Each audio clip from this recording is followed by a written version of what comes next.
welcome back to Champion the Passion, a weekly wrestling podcast where we inspire you to champion your passions and celebrate the joy in what you love. I'm your host. My name is Victoria Daisy, and today is a bonus episode because we are going to be previewing and predicting the entire card for WWE Clash in Paris this Sunday. I am so excited. It's going to be so great. But before we dive deeper, don't forget to leave a 5-star review if you enjoyed. Follow me at It's Victoria Daisy across all social platforms and follow Champion the Passion across all streaming platforms. Now, if this is your first time watching or listening to one of my prediction videos for a PLE or pay-per-view, then you guys know that I don't have notes. I don't premeditate these predictions. If you guys see any other episodes of mine where I'm recapping Raw, NXT, Dynamite, SmackDown, I always take notes throughout the show of everything that's going on, so it's easier for me to recap everything for you guys, especially if you didn't watch. But when it comes to these prediction videos, I love to do it just like a casual conversation. I have not looked at this card aside from when those matches got individually announced, so I honestly don't even know how I feel. We're going to unpack it together, and it's always so much fun doing it that way. And if you guys are watching the video version, you see I've got the card pulled up on my phone, so if I keep looking down, that is why.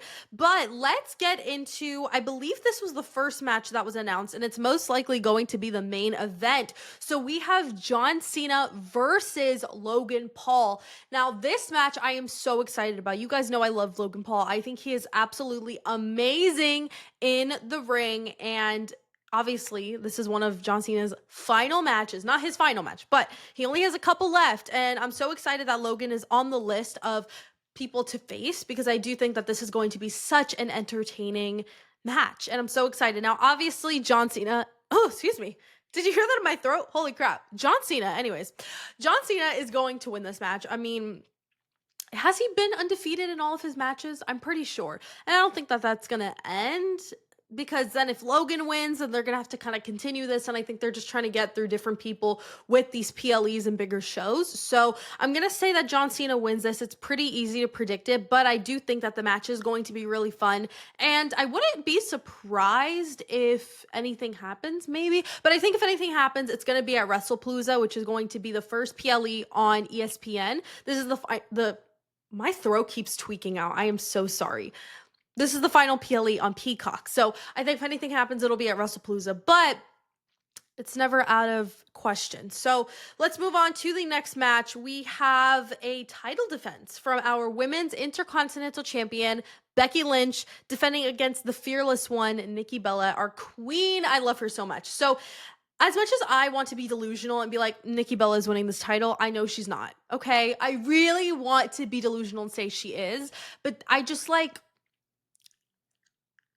maybe, it's not, there's a percentage, there's a chance. It's low, but it's never zero, that's what keeps my delusion going.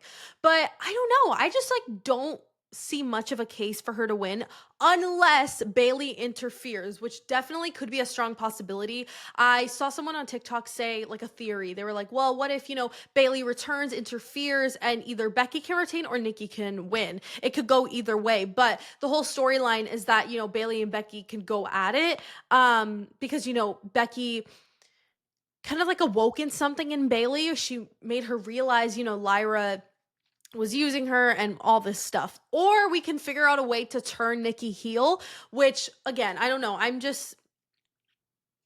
I'm being delusional. I love heel Nikki with my life. It's my favorite version of Nikki. And even though I like this babyface version of her, it's not my cup of tea. I need heel savage Nikki now. So if we could figure out a way to do that, that'd be awesome. But, I'm going to predict that Becky takes this W. It does seem a bit of a predictable card, which sucks. I hate when, SummerSlam was not predictable at all, in my opinion, except for, we were all thinking, oh, maybe Seth is going to cash in, but that was really it. Everything else, I didn't really know what was going to happen, but this card does seem a bit predictable, which sucks. But I am going to say that Becky Lynch does take this W, retains her title, but I will say probably, just like SummerSlam, some shenanigans will happen, whether it's with Lyra, Bayley, I don't know, we'll see. All right, next, we are going to go into a really fun match. So we have Roman Reigns versus Bronson Reed. We have the Tribal Chief versus the Tribal Thief. I really have been loving the storyline between the two of them. I think it has been so hysterical. I love the whole thing with him taking his shoes. I think that's amazing. Now this is going to be interesting because I think this is one of those matches that possibly people get involved. Although the people who have been getting involved are already in a match later in the night, which I don't know if the four-way, which I'll talk about at the end, I don't know if that's going to be the main event or not, just because of John Cena. I would hope that that's the main event just because a title is being defended in a four-way big match, whatever. Anyway, so I don't know what the main event's going to be. It's one of those two, but usually the people that interfere, the friend group, the people in the mix with Roman and Bronson, is usually Punk, LA Knight, Jay, Seth, and they're all in a match. So I don't know if they're gonna come out and like make shenanigans happen, but I'm sure Paul Heyman and Braun Breaker will be out there. So maybe we get a return of somebody. I don't really know what's gonna happen. But I think it's a crime if Roman Reigns does not win. I think Roman Reigns has to win and finally finish his story to get his shoes back. And I think that would be a fun little touch if they did that. But I'm gonna say Roman Reigns takes this W. I don't see Bronson Reed winning unless it is with help or by interference or something. So I'm going to say Roman Reigns takes the W. Let's move on to Sheamus versus Rusev. Now, if you guys have been listening to my recap episodes for the last couple of weeks, we have been seeing this. I believe this is the trilogy. This is the third match. I haven't been a fan. They're hard-hitting, fun matches that kind of have me on the edge of my seat, but at the same time, if you guys remember from last year, we had something similar with Andrade and Carmelo Hayes. They had like 6 matches back to back to back, and that's kind of what we're getting here. So I hope this is the last one. I definitely do think I would have much rather this match be maybe like a street fight or something along those lines, maybe Extreme Rules or No Holds Barred or something of the nature, because I think that would have been much more fitting and also more exciting. It would have piqued my interest more for sure. But this is a little hard because I feel like we have somebody who's very established like Sheamus, and then obviously Rusev returned earlier this year and isn't as established in recent time.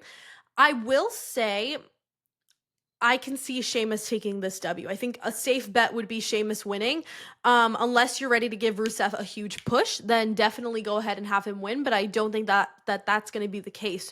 So I'm going to say that Sheamus takes the W. Also, just having to say the fact that there's only one women's match and there's 5 matches in total actually makes me want to cry, but whatever. Let's talk about the hopefully main event.